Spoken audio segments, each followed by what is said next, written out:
Good morning. Sorry, I'm a few seconds late to this party. Um, just needed to get some things together.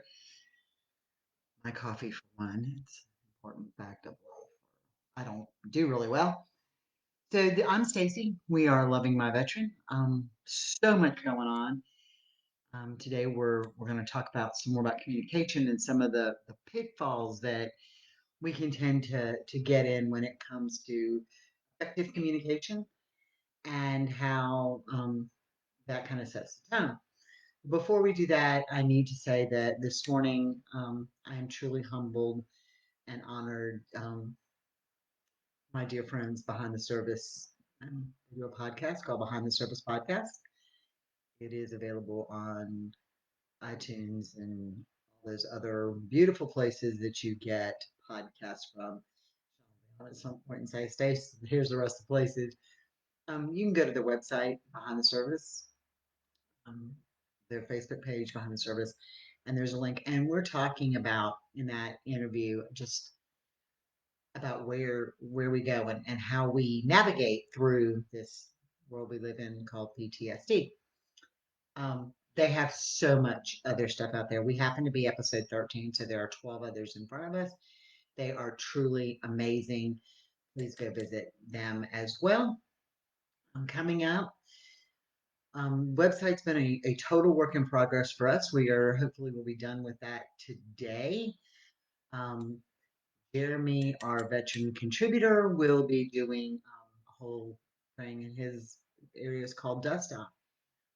Dust off is actually the term that the Army uses when they go in and medevac people out who are injured on the battlefield. So dust off is Jeremy's way to we're injured still here, our veterans are, and dust off is his um, project, and he's very passionate about that. And he will also be doing videos that will be here and on the YouTube channels. So where we're at today is we're talking about communication. That's what we've been talking about this week. This whole week is about communication. And it's some of the pitfalls that we face in communication and in effective communication.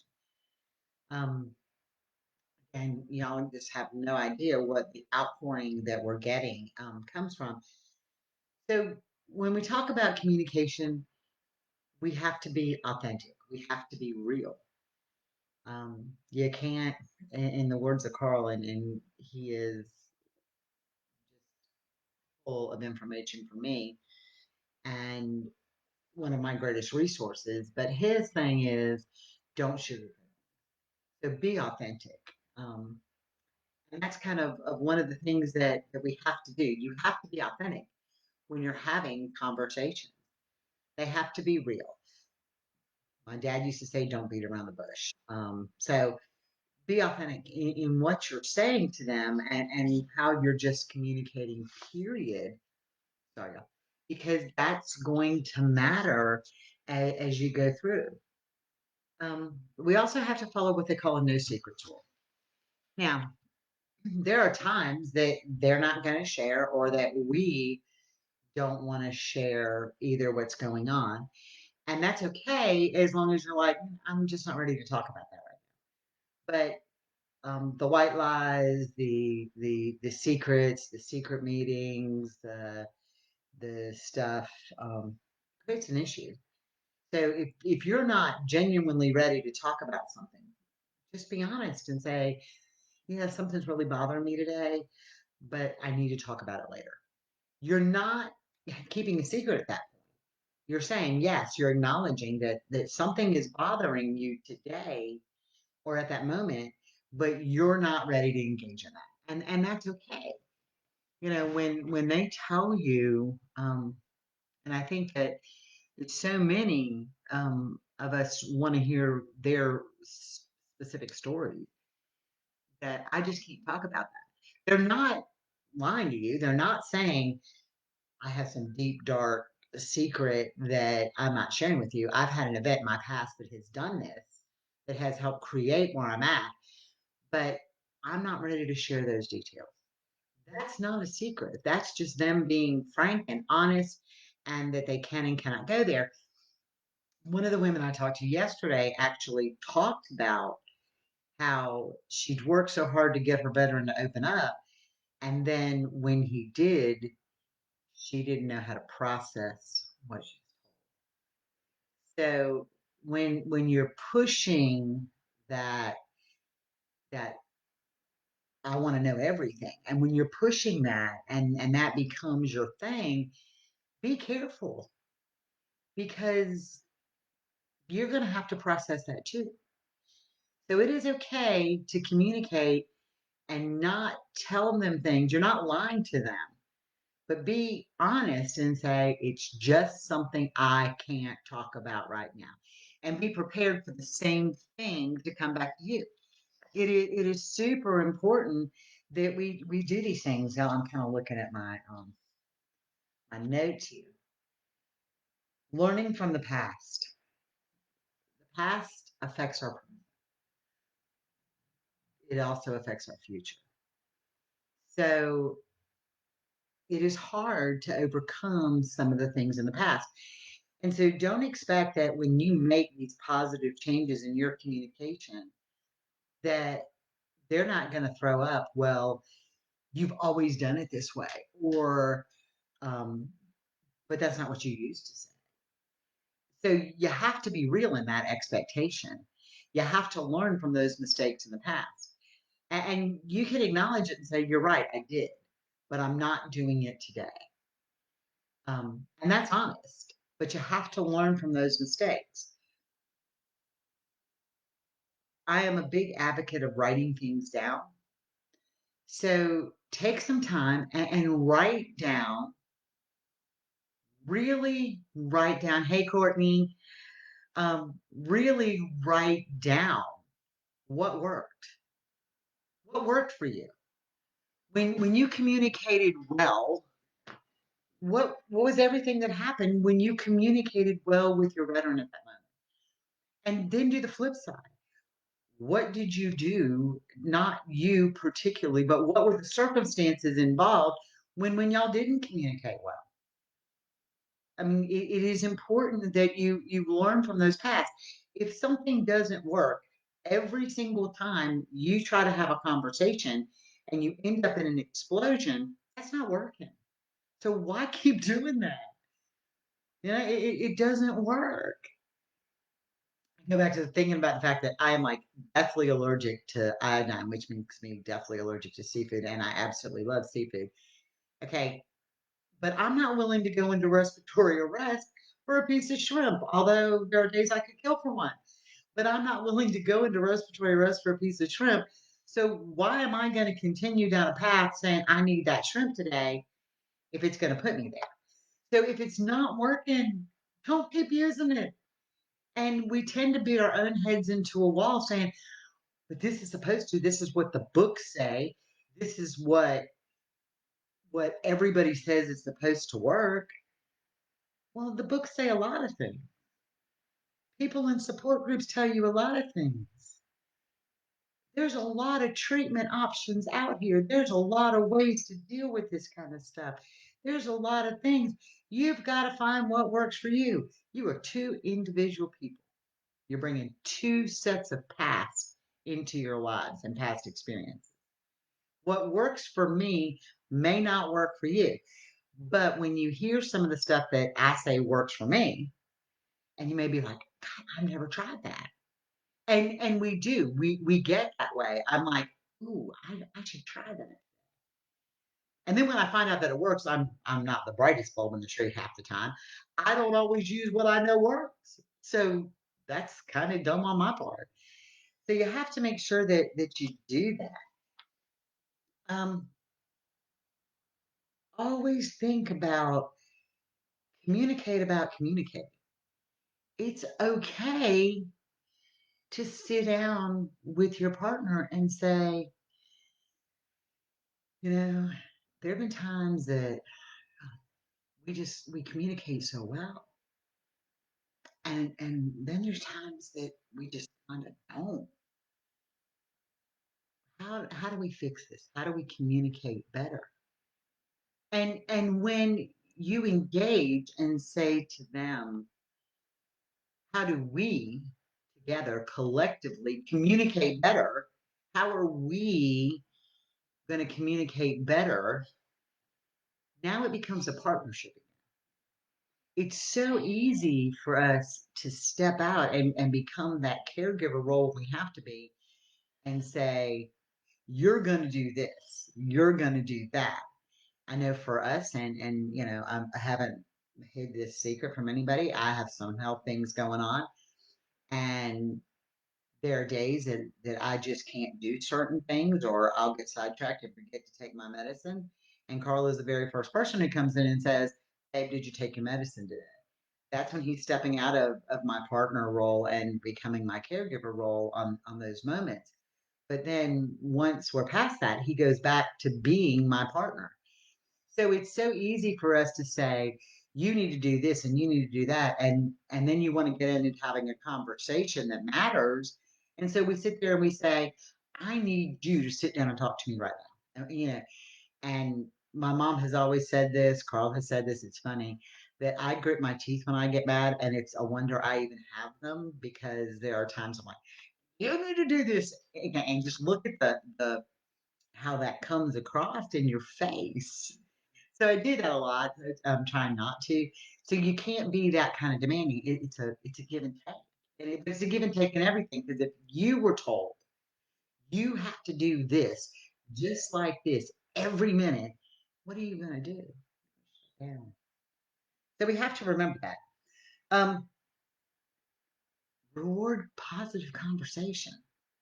When you have a great conversation, acknowledge that. Maybe. And you don't have to do it right immediately following the conversation, but the next time you're talking, say, you know, yesterday when we talked, it was so good. We avoided World War III. We avoided this. So grateful that we're getting there. So make sure that y'all reward or at least say you did a good job. How often do we like to hear we've done a good job? So again, y'all know that I'm not condoning the using it as a crutch or an excuse, but take a step back and let's treat them the way we want to be treated. Let's treat everybody the way we want to be treated. So if that's what's working, we need to say that. We need to acknowledge it. We like to hear praise. I can't tell you how many times I cook dinner. I'm looking at him, I'm like, babe, do you like this? As he's like, you know, got a whole mouthful of food, like he's going to answer me at that point. Do you like this? Because I want that pat on the back. You did a good job. We all do. How many times have you done a project at work and you just want your boss to come in and say, you did good? We look for that reinforcement. We look for that positivity. So we need to give it in order to receive it as well. Um, Expressing how do you want to communicate? What works for you? So and what doesn't work for you, and what works for him, and what doesn't work for him or her, depending on. I'm sorry, I do this all the time. But what works? What do you find is the best way to communicate? What do you find is the worst way to communicate? And then when you're not in that space, ask him. Say, look, you know, there are things we need to talk about. What works best for you? Is there a time that works better for you? Is there a situation that works better for you? I have some friends that when they communicate, they want to sit at the table and hold hands so that they're eye to eye and communicating. They say sometimes they change their places and they sit on the floor and communicate. Look, I'm just telling you now, if I told my veteran we're going to sit on the floor and hold hands and we're going to talk, he's going to look at me like I have lost every marble I own. So it doesn't work for me. Doesn't mean it doesn't work for them, but you have to communicate with what does work for you and what doesn't work. Um, Pitfalls. This is probably my single biggest downfall, And you should avoid these with everything in you. Do not call names, belittle.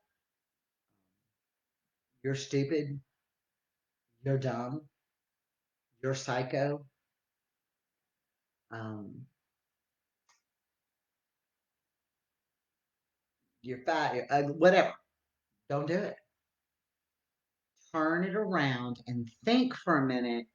Do you want to hear that? And so often I talk to spouses that say, tired of being verbally abused. And trust me, like I said to y'all before, I lived in what I didn't realize was an emotionally abusive relationship. Um, Emotionally abusive. It became, I felt belittled. And so I don't condone that ever. But if they are saying to you, I hate you, you're dumb, you're stupid, you're whatever, and you turn around and you say, well, you're just sick and you've had failed marriages and you're a drunk or you're on pills or you don't understand and I hate you. Aren't we doing the same thing? Aren't we doing, hey Leah, aren't we doing the same thing? So take that step back and don't at all costs. And it's easy. Go. I'm telling y'all, I throw some ugly stuff comes out of my mouth when I'm arguing. Ugly stuff comes out of my mouth. It's like kind of watching Beetlejuice when that thing comes out. That's what's coming out of my mouth. It is horrible. And I do that. Um, don't shame them. And because you don't want to be shamed. If they're feeling a certain way and they're trying to communicate with you, look, um, I can't go to the grocery store today because I can't be around people. Don't just look at them and say, well, that's dumb. Hey, David, that's dumb. Because when you do that, what are you saying? That they're dumb? No, y'all. Sometimes they have to search out where they're at. They have to be in where they are, and they have to assess their risk. So if you say, well, that's ridiculous or that's stupid, we may not need to assess the risk. They do. So when you ridicule them or you shame them, it isn't working. I know I've talked about this before. One of our biggest arguments happened in an Arby's because it was all glass, and I wanted to eat at Arby's, never thought about it, and he had no safe place to sit. And I'm like, so we get in the car, and by this time he's like in a place, and I'm pissed, and I'm like, well, that's the dumbest damn thing I've ever heard. Well, for him, it wasn't. It put him in fear. He couldn't protect me. He couldn't assess the risk. For him, it was legitimate. So be careful with that. I've said this 1,000 times. I will say it 1,000 more. You cannot blame everything on PTSD. You cannot blame everything on PTSD. I'm not going to sit here for the next 10 minutes and say that, but people in real relationships argue. We do it every single day. We don't always not argue. We don't always agree. Whoever decided to write country love songs about life being perfect ought to be like shot because life is not always perfect. I told you my Cinderella story. Yeah, the glass slipper fit, but nobody told you it split open and cut her foot open. Okay, so just remember that. So are there times in your life without PTSD that you get angry, that you get mad, that you feel overwhelmed, and you're going to argue? Well, it has nothing to do with PTSD. You don't have it. So it happens for them. So you can't keep using that, well, your stupid PTSD is doing this. No, it's, it might be the relationship and how we're communicating, and we tend to use PTSD as an excuse, and they tend to use it as a crutch sometimes. So we have to be careful in how we assess that. Don't throw that up. There are days that they get into a situation, especially with what's going on in the world today. They in this country today. You look at your Facebook feeds, and there's all this propaganda coming across Facebook. Y'all, I watched something this morning and it was from the cotton people about using cotton. Y'all don't think I'm crazy, but I kid you not, I was on the Weather Channel. I was looking to see where Hurricane Sally was going because I have some friends on the Gulf Coast. And literally the ad came on and it was like, when you wear those panties that are made out of nylon, you can't breathe. You get a yeast, it won't give that. I'm thinking, I have never discussed a hurricane and a yeast infection in the same sentence or thing ever. So it's being flooded into our life. All this negativity gets flooded into our life. You can sit here now and prick your finger and send off a test to tell you what ailments you have. And the commercial that kills me the most is the one that says, I went to my doctor and my blood work says, but I ordered a test that I could do it in the mail and send it in anyway. And so all this crap is in their life. Like it or not, it's in their life. So there is so much more triggering them and us than we can imagine. Homeschooling. Um, I am not a teacher for a reason. Okay. I am not a teacher for a reason. Corporal punishment would be, ooh, no, not a teacher for a reason. And so now all of a sudden you got all these parents who are having to homeschool, trying to figure out how to go to work. You got all of this nonsense going on. You can't send your kids to school without a mask on. We've been told for years and years and years. How many times did you see the sign at the bank that says, or the convenience store, no hoodies, no mask? Because there were bad people hidden behind them, right? And now we're saying you can't come in without a mask on. So all of this negative stimulus has just kind of put everybody on edge. And their triggers now are way easier to trigger. And sometimes they just don't even know that they're happening. Sometimes we get stressed and we don't even know that we're getting triggered in our own way too. So be very mindful of that and don't keep throwing up, well, everything triggers you. Because right now, pretty much everything triggers everybody. We're all in this weird place. Um, I do this a lot, not as much as I used to, but the nonverbal stuff. Carl is perfect in his timing when he says to me, and he says it just as I'm doing it, and I'm having a conversation with him, and I really don't feel like it's going where I want it to go. So he'll be like, insert eye roll, and just about that time, I roll mine. And so nonverbal gestures are a big issue. Um, in communication, think about from these perspectives. If you cross your arm, you're standing like this or sitting like this, you have disengaged. And that's what we see. That's what we see. When I'm having a conversation and somebody does this, I'm done. It's disengaged at this point. So they see that too. We see that. So be careful. Or when they're venting, women in particular think we are fixers. It's one of those things we do. So we tend to want to fix whatever they're venting about. And then we get overwhelmed because we can't fix it and it becomes this vicious cycle. So as they're just sitting there, and sometimes it's 5 minutes and sometimes it's an hour that they're complaining about what is bothering them, and they do it over and over and over again. And so sometimes we'll do this, or we'll become really disengaged. That nonverbal pitfall that we fall into just says you don't know.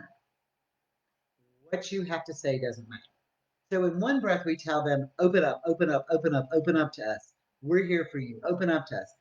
And when they open up, even if it's something that we find trivial, we go, or insert eyebrow. So why are they going to trust us to open up and have a real conversation? Now, granted, they do that to us too. But remember what I said, reaction, action, reaction. So if we are doing this, we're saying it's okay to talk like this. This is how we talk. You can talk the same way. We change how we express ourselves, and we become less threatening in the way we stand or roll our eyes or whatever, then they become more receptive. The conversation starts to become a conversation and not a fight, right? So our relationship grows, and who cares who makes the first move as long as it gets better along the way. So if we don't want something to happen, who can change that? We can't change them. We're never going to change a person ever. We are going to change how we react to people. And as such, it's going to change the way they react to us. I can't change you. You can't change me. Some of you might be rolling your eyes and going, girl, I wish you would shut up because this is making no sense to me. But we can never change that about anybody. I can't change somebody. I can change how I react to them. And when I change how I react to them, then the way they react to me is going to be different. So who cares who makes the first change? And I hear it all the time. Well, I'm tired of doing this, and it's not working. So stop doing it. Make a change. If it's not working, stop. Make that change. Get out of that pitfall of doing the same thing over and over and over again that's causing failure. That kind of causes stupidity here. And I'm not saying that I haven't done it, because I have been there, done that, probably got the t-shirt that says, you are your own pitfall. If I could have one made, I probably would. I need like signs hung up all over my house, little posting notes. Stacy, shut your mouth. Because I have to get out of my own way sometimes. And it's just who we are in our nature. So learning to communicate better will totally change the relationship. So that's why we're working on this series this week. It is truly one of those series that I think we all have to hear, because once we learn to communicate, then the rest of it in how to deal with physical tremors and the triggers and the rage, all of that will come into play once we get through that. It's been a great morning. Please look at our page. Go visit a little coffee conversation and collaboration with our dear friends at Behind the Service. We have a great morning. I get fresh coffee. Usually Carl comes in and brings me donuts. I'm sure the rest of them, we should share that. Um, do not forget to go visit Nine Line. I had that on our website, and it's been on our page. They are our veteran of the week, but Tyler Merritt and his brother and what they do at Nine Line Apparel is phenomenal as far as veterans and what they do. I had an amazing conversation with Janine Lutz, and they call her Mama Lutz, who did the Lutz to Live Foundation. Her son was one of the 22 in a day, and she took something so negative and has made it so positive. So I spoke with her for a long time, and we're working on putting that video together to get it out onto our YouTube channel. Look for Jeremy today. I will have his story and his first edition of Dust Off on the website. And tomorrow night, 7 p.m. Eastern time, is Let's Talk. We did it last week. It is a great Zoom meeting. We it's just a conversation. It's just talking about what we're going through in our lives, and asking each other for advice and supporting each other and uplifting each other, because it is support that takes us out of this. Y'all have a blessed day. There is so much going on. We are so excited. Always remember that you are a name and not a number to us.